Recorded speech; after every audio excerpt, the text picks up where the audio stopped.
আসসালামু আলাইকুম ওয়া রাহমাতুল্লাহি ওয়া বারাকাতুহ। নামাজ নিয়ে আপনাদের সাথে আলোচনা করা হবে। এক, দাঁড়ানো অবস্থায়, নামাজে দাঁড়ানো অবস্থায় উভয় পায়ের আঙ্গুল সমূহ কেবলামুখী রাখা এবং উভয় পায়ের মাঝখানে 4 আঙ্গুল ঊর্ধ্বে এক বিগত পরিমাণ ফাঁকা রাখা।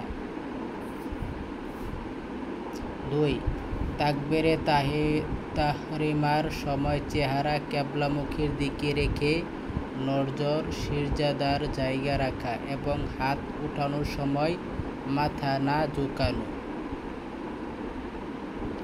3, পুরুষের জন্য তাকবীরে তাহরিমা বলার সময় উভয় হাত কান পর্যন্ত উঠানো, অর্থাৎ উভয় হাতের বৃদ্ধাঙ্গুলি কানের লতি পর্যন্ত উঠাবেন। 4, হাত উঠানোর সময় উভয় হাতের তালু কেবলামুখী রাখা। 5, হাত উঠানোর সময় আঙ্গুল সমূহ স্বাভাবিকভাবে রাখা, অর্থাৎ একেবারে মিলিয়ে না রাখা, আবার বেশি ছড়িয়েও না রাখা।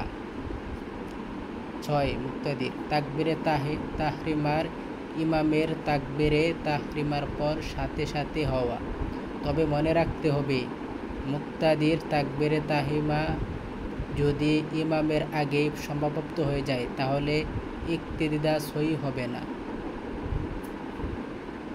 7, হাত বাঁধার সময় ডান হাতের তালু বাম হাতের পিঠের উপর রাখা। হাত বাঁধার সময় ডান হাতের তালু বাম হাতের পিঠের উপর রাখা। 8, ডান হাতের বৃদ্ধাঙ্গুলি ও কনিষ্ঠাঙ্গুলি দ্বারা বৃত্তের বানিয়ে বাম হাতের কবজি বেষ্টন করে ধরা। মাঝের 3 আঙ্গুল বাহুর উপর স্বাভাবিকভাবে রাখা। নাভির নিচে হাত বাঁধা পুরুষের জন্য, অর্থাৎ সানা, অর্থাৎ সুবহানাকাল্লাহুম্মা শেষ পর্যন্ত পড়া। সুবহানাকাল্লাহুম্মা বিহামদিকা ওয়া তাবারাকা ইসমুকা ওয়া তাআলা জাদ্দুকা ওয়া লা ইলাহা গায়রুক, শেষ পর্যন্ত বলবে।